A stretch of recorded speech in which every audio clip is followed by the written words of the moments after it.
नमस्कार प्यारे बच्चों, आज मैं आपको ऐसा कॉन्सेप्ट सिखाने वाला हूं जो कि मात्र एक प्रश्न आप अच्छी प्रकार से समझ जाते हैं, उस पर आधारित आप जो है कि बहुत तो ढेरों सारा प्रश्न बना सकते हैं। इसलिए आज का क्लास जो कि आपके लिए मोस्ट इम्पोर्टेंट होने वाला है और इसके साथ ही साथ जो प्रश्न पर मैं डिस्कस करूँगा वो आपके लिए VVI प्रश्न है। ये एग्ज़ाम में पूछा ही जाता है, ध्यान में रखना है।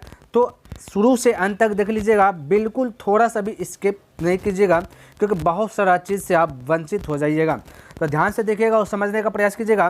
तो प्रश्न क्या है, कहता है कि सिद्ध करें कि √3 एक अपरिमेय संख्या है। ध्यान से देखिए, थोड़ा सा मैं समय लूँगा, लेकिन एक बार अगर आप अच्छे प्रकार से क्लास कर लिए तो ज़िंदगी भर नहीं भूलोगे, ये मेरा गारंटी है मेरे भाई। जी हाँ, आपने बिल्कुल सही सुना। और एक प्रश्न मैं बनाऊँगा और आप इसी पर आधारित 10 प्रश्न बना दीजिएगा और मैं अभ्यास करने के लिए भी दूंगा लास्ट में। क्लियर है? तो सही प्रकार से समझने का प्रयास कीजिएगा और मेरा पूरा फोकस रहेगा कि आपको जो कि माइंड में सेट करा के ही छोड़ूं। तो ध्यान में रखना है। तो यहाँ √3 को क्या करना है, सिद्ध करना है। फिलहाल के लिए सिद्ध करना है।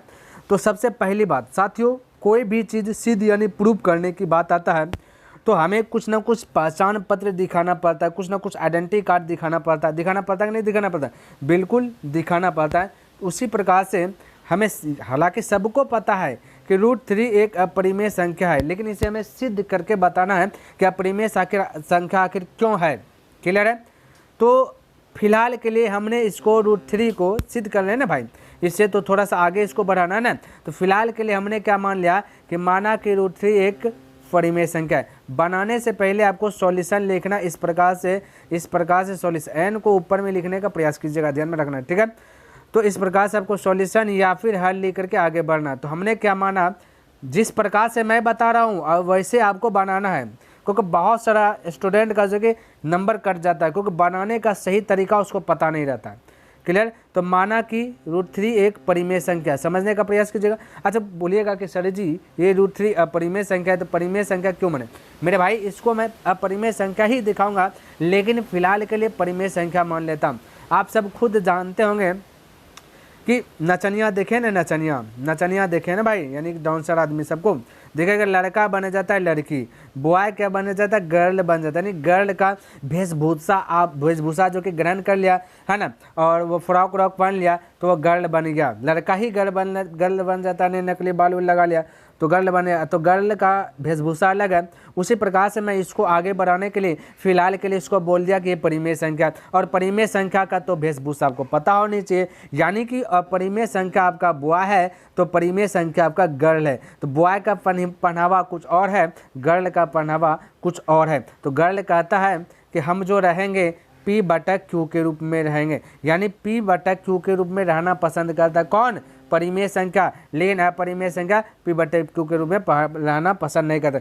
यानी कि आपका ये जो अपरिमेय संख्या है ये शर्ट उट पहनना पसंद करता है, लेकिन जो परिमेय संख्या है ये तो आप जान ही रहे हैं इसका लड़की का क्या पहनावा है। क्लियर है? तो इस प्रकार से तो हमने जैसे इसको माना, एज्यूम क्या कि √3 एक परिमेय संख्या है, वैसे इसका वेशभूषा आ गया P/Q बराबर √3।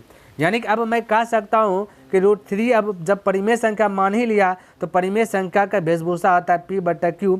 तो P/Q के बैलेंस में आपका हो जाएगा √3, क्योंकि इसको भी मैंने फिलहाल के लिए परिमेय संख्या माना है। तो ये दोनों आपस में क्या हो जाएगा, इक्वल हो जाएगा। समझिएगा मेरी बात को मैं क्या कर रहा हूँ।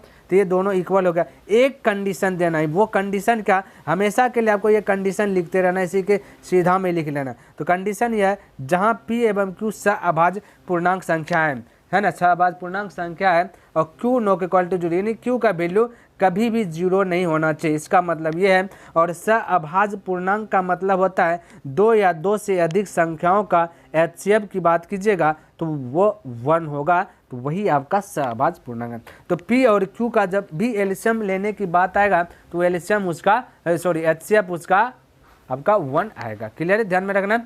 तो यहाँ पे हमने मान लिया P/Q बराबर अब हो गया √3। कंडीशन दे दिया, PQ क्या है, एक सहअभाज्य पूर्णांक है, यानी इन दोनों का HCF 1 आएगा और Q कभी 0 नहीं होगा। ये आपको हमेशा के लिए लिखते आना है, देखिएगा, ठीक है। और अब आगे करना क्या, जब भी √3 आ जाए, √5 आ जाए, √7 आ जाए, रूट आपका 11 आ जाए, √19 आ जाए, कोई भी प्रश्न रहे, बस मैं जो √3 बता रहा हूँ आपको जब भी चेंज करना है, ये 3 के स्थान पे जैसे मैं बोल दूँ होमवर्क में दे दो 5 तो आपको 5 लिखना है, क्लियर। 7 दे दूँ 7 लिख लेना, और बाकी बात ज्यों का त्यों लिखते रहना। जितना मैं लैंग्वेज लिख रहा हूँ वो सारा चीज़ ज्यों का त्यों रहेगा, कहीं पे नो चेंज होगा।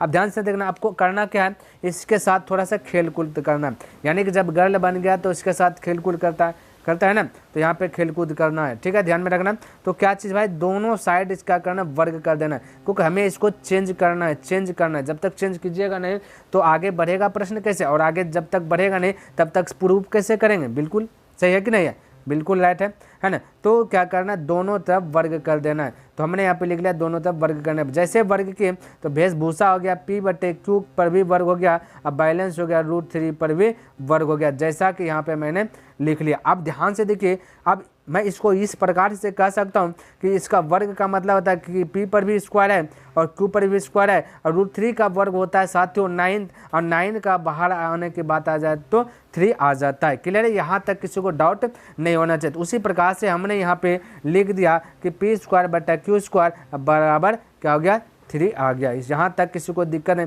एक चीज़ थोड़ा सा इसका क्या करना है, जैसे वर्ग के तो यहाँ पर आपको या का चिन्ह लगा देना, क्योंकि जब भी बीच में बराबर का चिन्ह रहता है तो या का चिन्ह लगाते हैं, तो यहाँ भी आपको या का चिन्ह लगा देना, क्लियर है। थोड़ा सा ये वाला जो है कि माइंड में सेट करके चलना और आगे बढ़ना। अब ध्यान से देखिए, करना क्या है कि मैंने क्या किया, P²/Q² जो है, Q को मैं कह सकता हूँ Q गुना Q, यानी कि 2 का स्क्वायर का मतलब होता है 2 गुना 2, क्योंकि 2 का स्क्वायर 4, 2 गुना 2 भी होता है आपका 4। तो इस प्रकार से मैं लिख सकता हूँ। इसको इसलिए लिखा ताकि कुछ ना कुछ चेंज हो जाए। अब बैलेंस यहाँ पे क्या है, हो जाएगा साथियों 3 हो जाएगा। अब हमने यहाँ पे एक दिमाग लगाया, ये 3 के नीचे कुछ नहीं तो 1 बोला, और इसको क्रॉस मल्टीप्लाई गुना में भी क्या, एक ही Q के साथ गुना किया, बाकी रहने दिए, क्योंकि यहाँ पे देखिए रिजल्ट जो आएगा P²/Q इक्वल हो जाएगा 3Q, जैसा कि यहाँ पे आप देख सकते हैं। इस प्रकार से आपको जो देखने के लिए मिलेगा, समझिएगा। और आपको भी ऐसे कहीं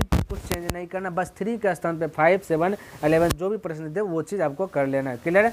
इस प्रकार से आपका रिजल्ट बना। अब आपका हो गया आंसर इसलिए हुआ क्योंकि P²/Q आपका क्या है, परिमेय संख्या है, क्योंकि जिसको भी बटे के रूप में लिखेंगे वो आपका क्या होगा, परिमेय संख्या। भले ही यहाँ स्क्वायर हो जाए, Q हो जाए, कुछ भी हो जाए, लेकिन क्या कहलाएगा, परिमेय संख्या है ना, क्या कहलाएगा, परिमेय संख्या। और गौर कीजिएगा, ये 3Q है, अगर मैं 3Q के स्थान पर कुछ भी रख दूं, जैसे मान लेता 1 रख दूंगा, 3 गुना 1 3 हो जाए, मान लेता -1 रख दूंगा तो -3 हो जाएगा, -2 रख दूंगा तो 3 दूना -6, और +3 रख दूंगा Q के स्थान पर 3 3, यानी कि मैं कह सकता हूँ कि प्लस माइनस दोनों है, तो ये जो 3Q है ये आपका पूर्णांक संख्या है।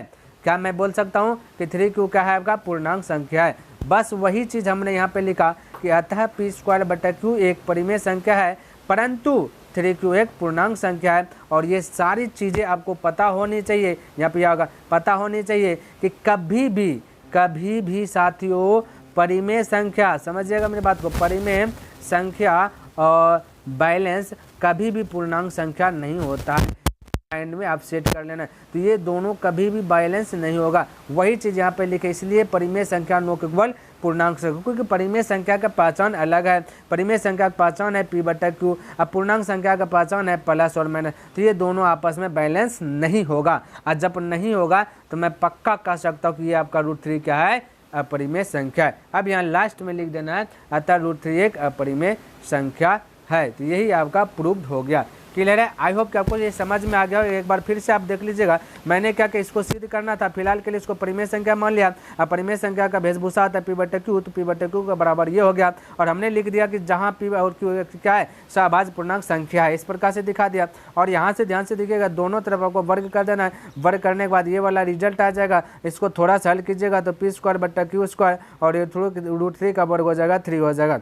फिर यहाँ पे क्या करना है, यहाँ पे Q गुना Q होगा, तो एक Q को यहाँ पे पहले गुना कर लिया मैंने, तो ये यहाँ क्योंकि Q² है, तो एक Q का गुना किया तो यहाँ पे आ गया एक Q, क्लियर है, तो हो गया 3। तो ये हो गया आपका परिमेय संख्या, ये हो गया आपका पूर्णांक संख्या, ये दोनों कभी आपस में मिलेगा नहीं, इसलिए मैं कह सकता हूँ कि दोनों आपका क्या है, √3 आपका क्या है, अपरिमेय संख्या है। तो चलिए अब आपको मैं देता हूँ होमवर्क HW। अगर आपको सीखना है, अगर आपको एग्ज़ाम हॉल में अच्छा से अच्छा मार्क्स लाना है, तो तो मैं डेली बाय डेली प्रयास करूंगा कि VVI प्रश्न देने का, है ना, और आपका जो कि अच्छी प्रकार से बन जाए। तो चलिए, और आप बना करके आइएगा ईमानदारी पूर्वक। जहाँ पे भी कंफ्यूज रहे आप हमसे को जो कि कमेंट कर दीजिएगा, मैं बता दूं। ये आपका जो कि होमवर्क रहा घर के लिए, ये आपका क्या रहा है होमवर्क रहा, फटाफट नोट कीजिए। और आपको करना क्या है, जहाँ पे मैं 3 लिखा हूँ वहाँ पे 2 लिख दीजिएगा, ये आपका आंसर बन जाएगा। जहाँ पे 3 लिखा 5 लिख लीजिएगा, इसका आंसर आ जाएगा। 3 जहाँ पे लिखा 7 लिख दीजिए, आ जाएगा। उसी प्रकार से सबको चेंज करके आपको एक नोटबुक बना लेना है, फेयर में आपको डाल देना है। और देखिएगा आपके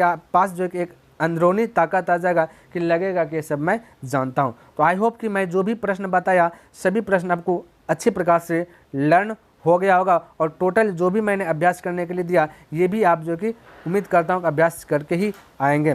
क्लियर है? तो कैसा लगा वीडियो कमेंट करके अवश्य बताएं, और पसंद आए तो इस वीडियो को लाइक कर दीजिए, सब्सक्राइब नहीं किए तो इस चैनल को सब्सक्राइब भी कर दें, हो सके तो अपने दोस्तों के साथ भी इसे शेयर कर दें। कमेंट करके बताइए कि वीडियो कैसा लगा, क्योंकि कमेंट करते हैं कहीं ना कहीं मोटिवेट मिलता है, वही मोटिवेट के कारण मैं प्रत्येक दिन वीडियो अपलोड करने में सफल रहता हूं। तो चलिए नेक्स्ट दिन मिलता हूं, तब तक के लिए धन्यवाद। जय हिंद, जय भारत।